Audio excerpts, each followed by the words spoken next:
2023-এর WBCS এর প্রিলিমসে এসেছে। তাহলে চলো এই ম্যাথটা খুব কম সময়ে এবং খুব সহজে সলভ করি। তাহলে প্রথমে ম্যাথটা দেখে নিই কি বলছে।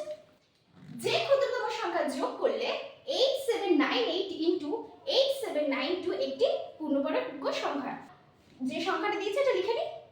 8798 ইনটু 8792। আচ্ছা, এই সংখ্যা দুটোর মধ্যে ডিফারেন্স কত রয়েছে? এই সংখ্যা দুটোর মধ্যে ডিফারেন্স রয়েছে 6।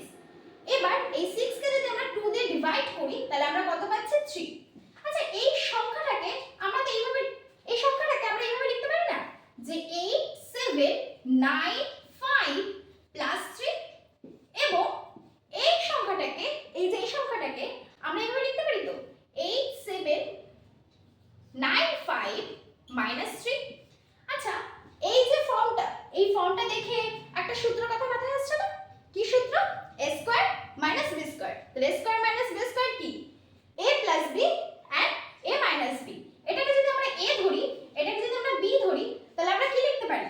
8795 এর হোল স্কয়ার মাইনাস 3 এর হোল স্কয়ার। আচ্ছা, আমাদের অঙ্কে কি বলেছে? যে ক্ষুদ্রতম সংখ্যা যোগ করলে এটি একটি পূর্ণবর্গ সংখ্যা হবে। এবার তোমরা একটা জিনিস দেখো, এটা কিন্তু অলরেডি একটা পূর্ণবর্গ সংখ্যা রয়েছে, শুধু আমাদের এক্সট্রা কি এই 3 এর স্কয়ারটা এক্সট্রা রয়েছে।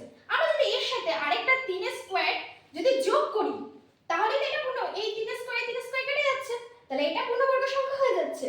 তাহলে আমাদের এখানে এই 3 এর স্কয়ার মানে কত? 9।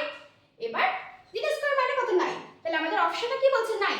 এই 9 যদি আমরা যোগ করি তবেই কিন্তু এই সংখ্যাটি পূর্ণবর্গ সংখ্যা হবে।